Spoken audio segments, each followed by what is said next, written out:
এখানে 286 টাকার মিষ্টি। তুই কি এখান থেকে একটা মিষ্টি খেলি নাকি? এই উপরের ইয়ে খেয়েছি। কেন খেলি? ওই এদিকে দিকে খেয়েছি, যেখানে ধরতে পারিনি, যেটা বন্ধ ছিল।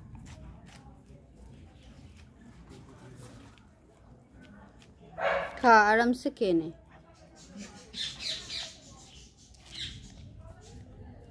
দইটা ঠিক আছে, দই কিছু করেনি।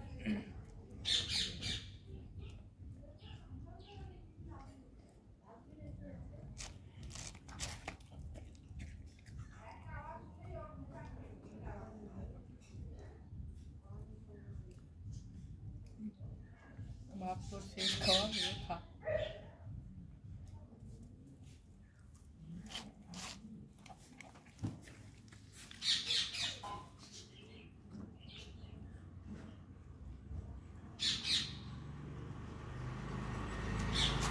সেদিন গোপালকে মিষ্টি এনে দেবে না?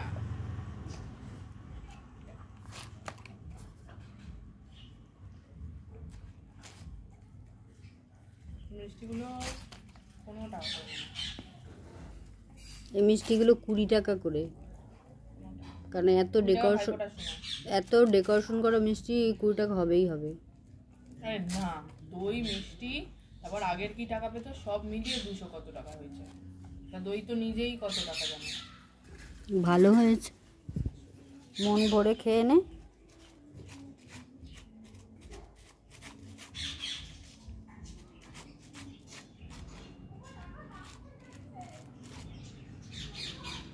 সব সময় এই দরজা দেওয়ার কথা মনে থাকে না, বুঝলি?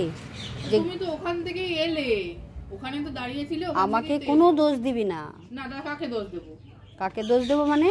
আমার তো নিজের কাজ আমি করেই রেখেছি, উপরেই রেখেছি ওখানে, যাতে পিঁপড়ে না ধরে। তো যদি ওখান দিয়ে টেনে ছিঁড়ে খায় তো আমি কি করবো? উল্টো দইটা আমি নিচে রেখেছি, যে দইটা দিয়ে পুজো দিয়ে দেবো। ভালো হয়েছে, জমের খাওয়া খা। এর আগের দিনও খেয়েছিল সব ঠাকুরের মিষ্টি টিষ্টি, আজকেও খেয়ে নি। মিষ্টি কোথায় খেয়েছি? লক্ষ্মী পুজোর জন্য যে আনা হয়েছিল গুড় মুরকি, সেগুলোও খেয়ে নিয়েছিল, আজকেও খেয়ে নিল। হ্যাঁ ঠিক আছে, ভগবান খাক। ভগবানকে নে, এবার কোলে তোল, কোলে তুলে নিয়ে একদম বক্স খাটে শুইয়ে দে। বক্স খাটটা দিয়ে দে।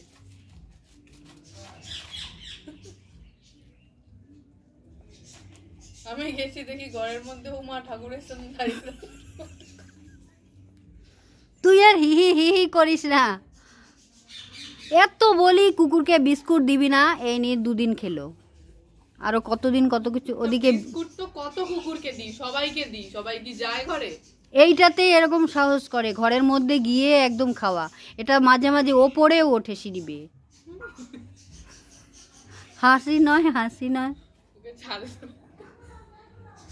আজকে থেকে কুকুর বেড়াল সব কিছু খাওয়া বন্ধ। একজনের জন্য সবাই খাওয়া না, সবার খাওয়া বন্ধ। ও না দিলে আর আসবেও না, আর এরকম জ্বালাতন করবেও না।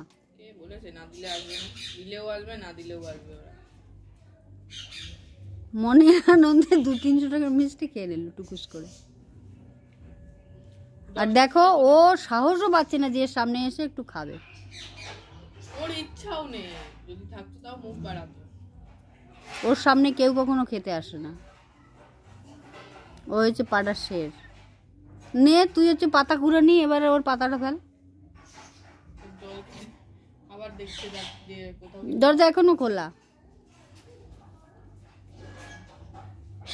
ঠাকুরের জন্য মিষ্টি আনা হয়েছিল, সব মিষ্টি খেয়ে নিল।